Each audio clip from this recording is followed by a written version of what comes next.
हमारा अमाइगडाला ज़्यादा वर्क करने लग जाता है। अमाइगडाला क्या करता है, हिप्पोकैम्पस से मेमोरी निकालता है और डिमोटिवेट करने लग जाता है ब्रेन को, वो ब्रेन में तो पेन डिप्रेशन लाने लग जाता है, स्ट्रेस। तो मैंने पता है क्या करा उस टाइम पे, मैंने उस टाइम पे बाद में 10-20 मिनट बाद एक थ्योरम बनाई कि परसेप्शंस दो तरह के होते हैं।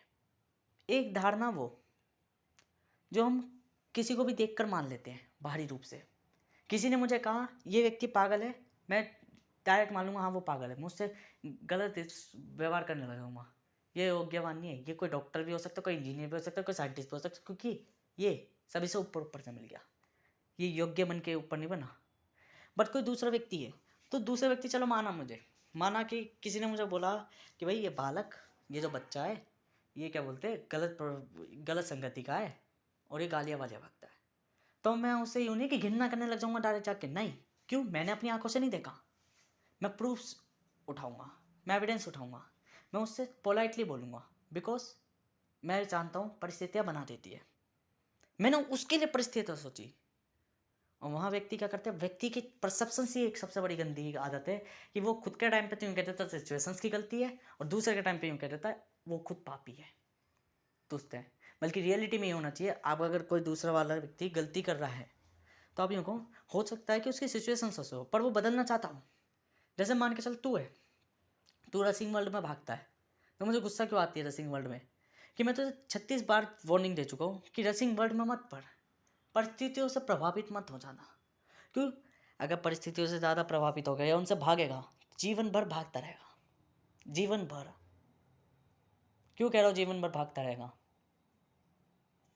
क्योंकि मेरी एक थ्योरम सीधा कहती है, कोई व्यक्ति जो भागता है जिम्मेदारी और इन सब चीज़ों से, जो चीज़ों से भागता है, वो व्यक्ति जीवन भर भागता है उस चीज़ से, और फिर उसका विकास नहीं होता।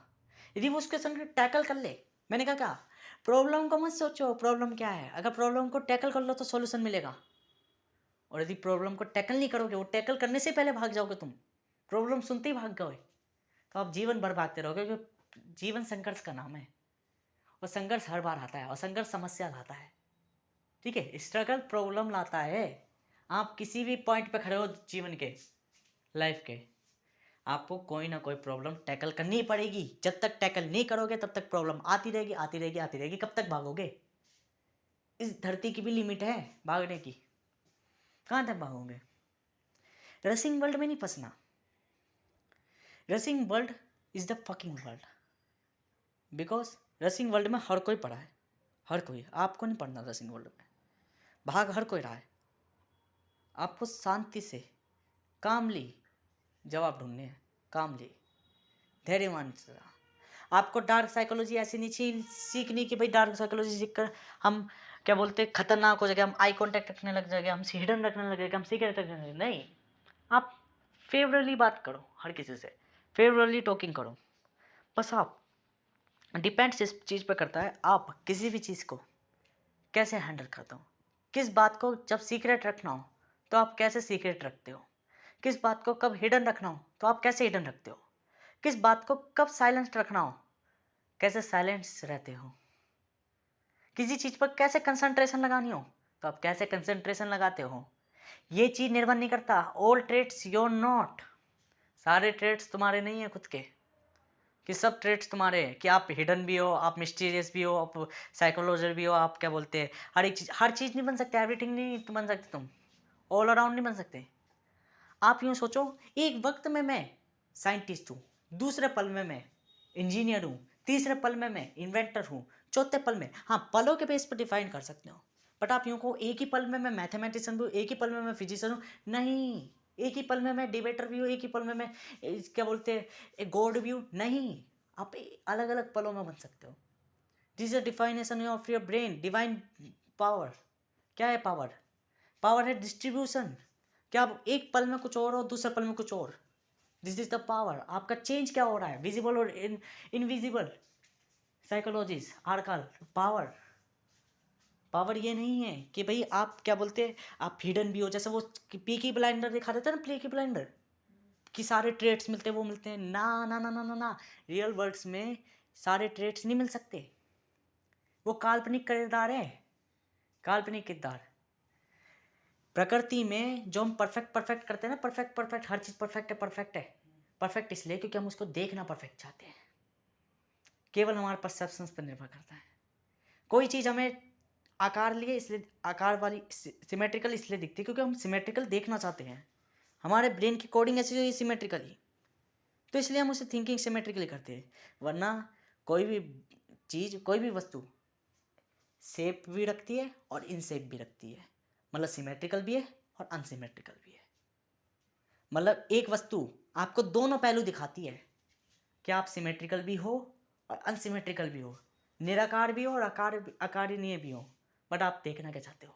आकारीय। Because your perceptions you read, कोई भी ऑब्जेक्ट विजुअल्स में आपके ब्रेन उसकी इमेज बनाता है पीछे ऑसिपिटल लोब में या टेम्पोरल लोब में।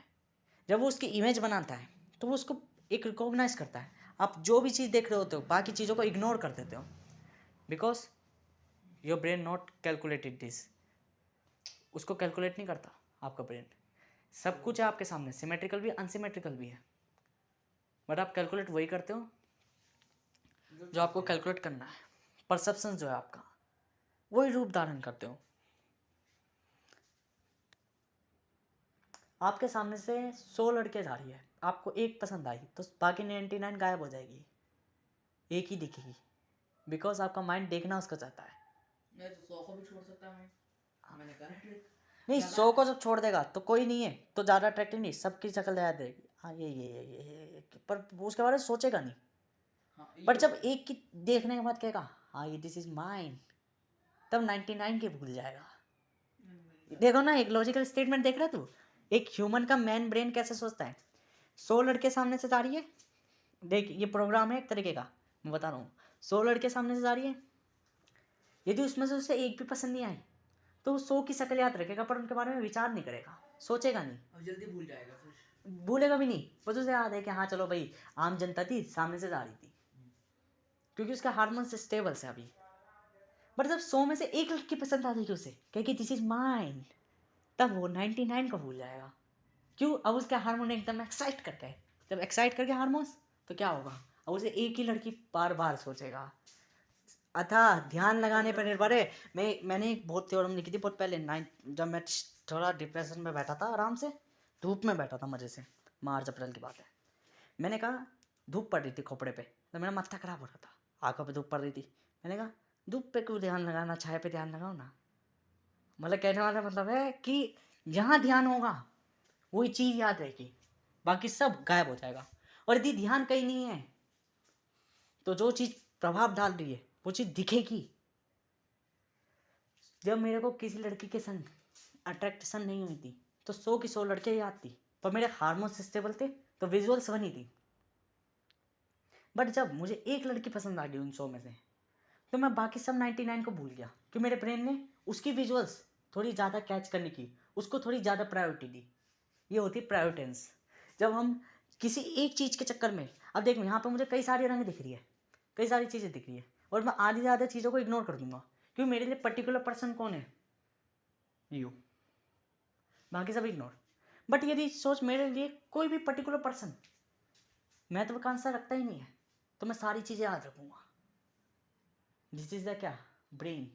ब्रेन आपका सब कुछ रखता है याद, बट उसे देखना क्या है वो उस चीज़ को ज़्यादा देता है प्रायोरिटी, फिर बाकी सब चीज़ों को इग्नोर कर देता है। पेपर की टाइम ट्रिक होती है। हाँ, पेपर के टाइम होती है, पेपर वाले टाइम पे ट्रिक करते हैं। तो मैंने जब पेपर करने बैठता हूँ ना, हाँ, उससे पहले याद हम कर जाते हैं। हाँ, आधे घंटे याद भी ना करो ना, पेपर करने पेपर वाली चीज़ याद आएगी, फालतू चीज़ याद नहीं आने वाली। वो अलग बात है कि तुम उसके टाइम कुछ और देख रहे हो, मन चल गया, वो हुआ है मेरे साथ, मैं देखा ट्रिक। बाकी पेपर ट्रिक क्या था मुझसे, कैसे रहता है, याद तो सब रहता है आदमी को, याद उस टाइम नहीं आएगा जिस टाइम याद आना जरूरी है। अब एक चीज बता, एक एब्स्ट्रैक्ट थिंकर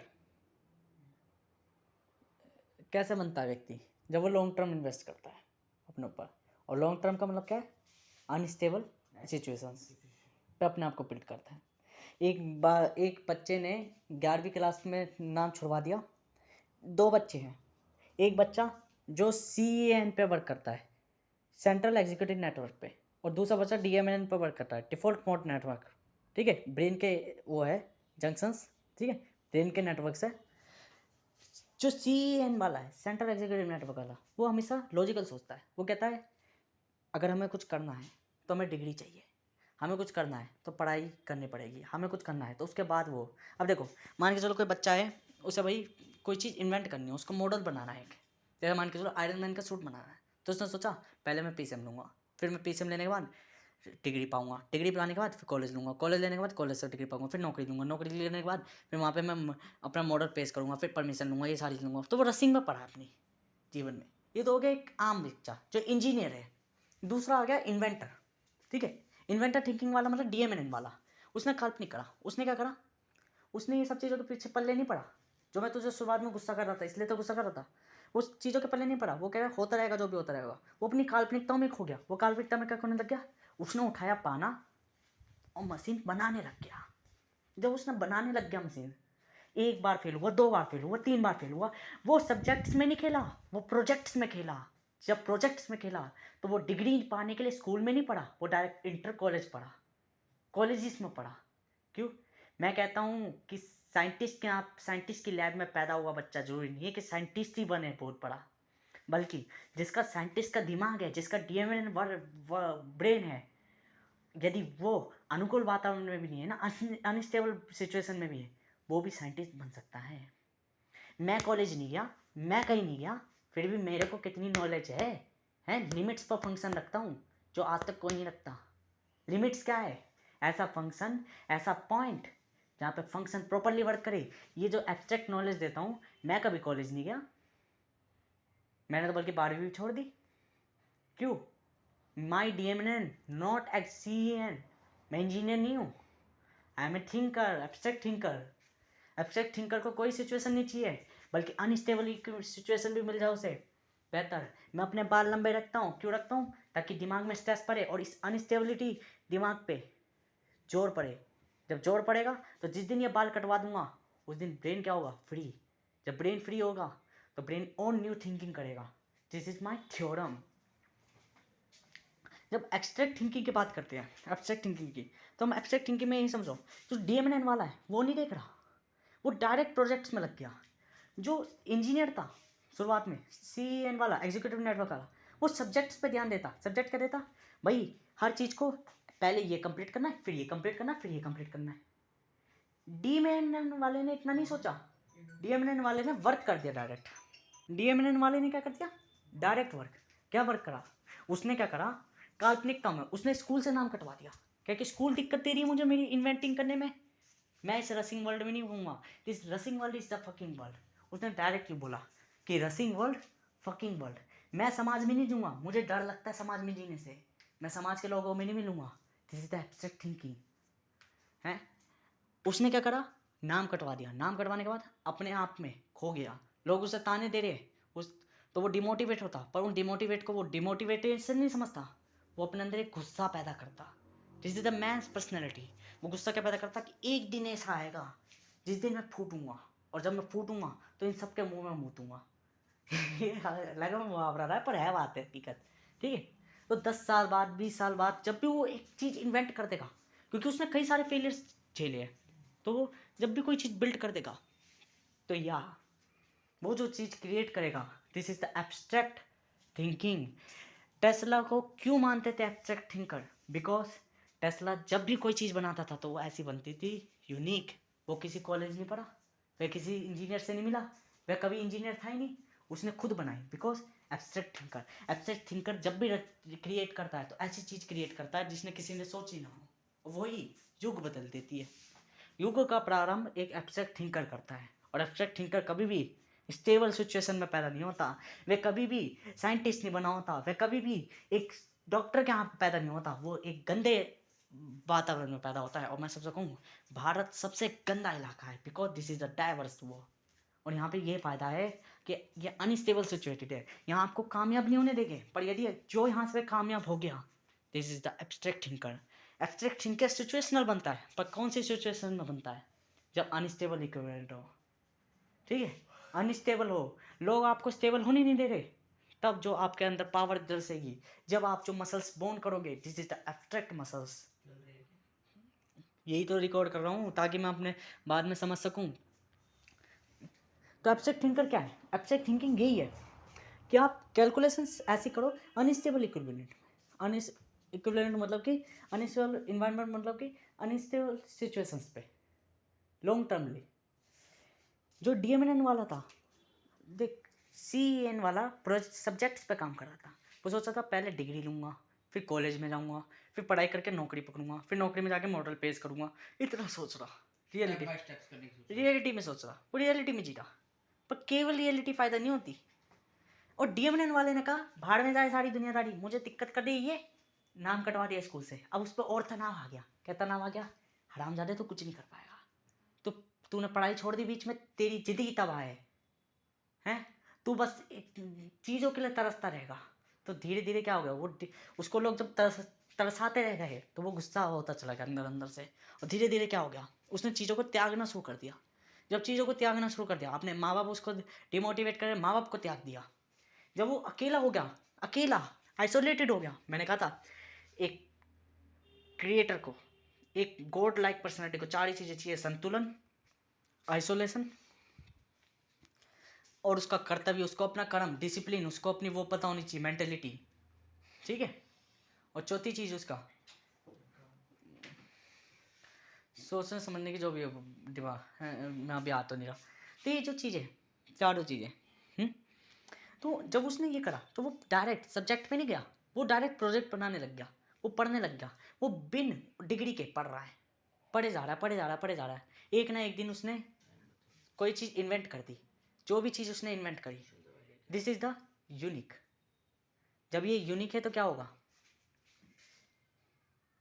पूरी दुनिया जब देखेगी तो कहेगी ओवरनाइट सक्सेस। बिकॉज लोगों को नहीं पता थी वो कुछ इन्वेंट कर लेगा। लोग तो यूँ सोच रहे इसने तो डिग्री भी नहीं ली तो ये क्या है, बेकार। बट उसने अपने आप को अकेला कर लिया। क्या थी ये? एब्स्ट्रैक्ट थिंकर, आइसोलेशन, संतुलन, डेवलपमेंट मतलब परिवर्तन, और ड्यूटी। अपने आप को स्थिर कर लो, अकेला कर लो, त्याग दो सब चीज़ों को, अपने आप को परिवर्तित करो, डेवलप करो, और अपनी ड्यूटी तय कर लो, अपना गोल सेट कर लो व्यवस्थित होने के लिए।